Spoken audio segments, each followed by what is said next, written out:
నమస్కారం అండి. సాధారణంగా చాలామంది ఓ ప్రశ్న అడుగుతూ ఉంటారు.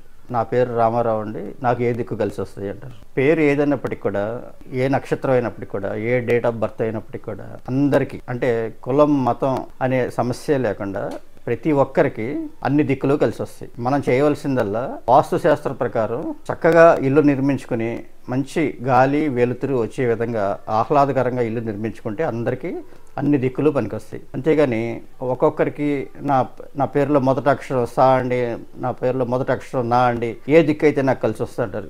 ఏ దిక్కు అయినప్పటికీ కూడా అందరికీ కలిసి వస్తుంది. అయితే మనం ఇక్కడ చేయాల్సింది ఏంటంటే మంచి స్థలం తీసుకోవటం, మంచి అంటే చతురస్రం కానీ దీర్ఘ చతురస్రం కానీ స్థలం తీసుకోవటం, దాన్ని క్రాసులు లేకుండా కట్ చేసుకోవటం, దిక్కులకు అనుకూలంగా అంటే డిగ్రీలకు అనుకూలంగా కట్టుకోవటం, ఆ విధంగా నిర్మాణం చేస్తే పేరుకి దిక్కుకి నక్షత్రానికి డేట్ ఆఫ్ బర్త్కి ఏమీ సంబంధం లేదు. ఎవరు ఏ దిక్కు అయినప్పటికీ కూడా వాస్తుశాస్త్ర రీత్యా కనుక నిర్మాణం చేసుకుంటే అందరికీ కలిసి వస్తుంది. ఉదాహరణకి నా పేరు మీద తూర్పు దిక్కు కలిసి వస్తుంది అనుకుంటాం. నేను ఒక ఇల్లు నిర్మాణం చేస్తాను. రేపు కొన్నాళ్ళ తర్వాత మా అబ్బాయికి ఆ పేరు మ్యాచ్ అవ్వదు అంటే ఆ ఇల్లు పనికిరాదా, ఆ ఇల్లు అమ్మేసుకుని వేరే ఇంటికి వెళ్ళిపోవాలా అంటే ప్రాక్టికల్గా మనం ఆలోచిద్దాం. ఇది సాధ్యమయ్యే పనేనా?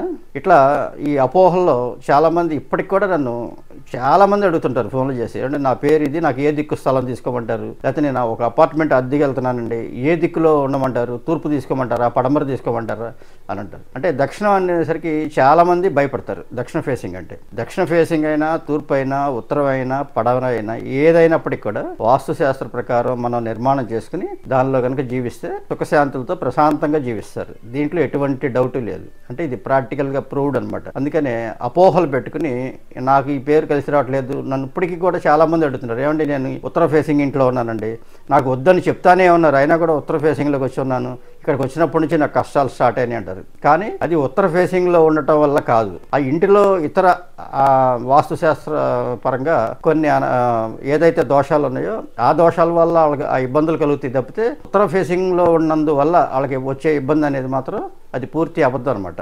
అంటే నేను చాలా ఇళ్ళు అట్లా పరిశీలన చేశాను. పేరుకి దిక్కుకి సంబంధం లేదు. ఏదైనా వాస్తుశాస్త్ర రీత్యా కట్టుకుంటే మంచిది. నమస్కారం.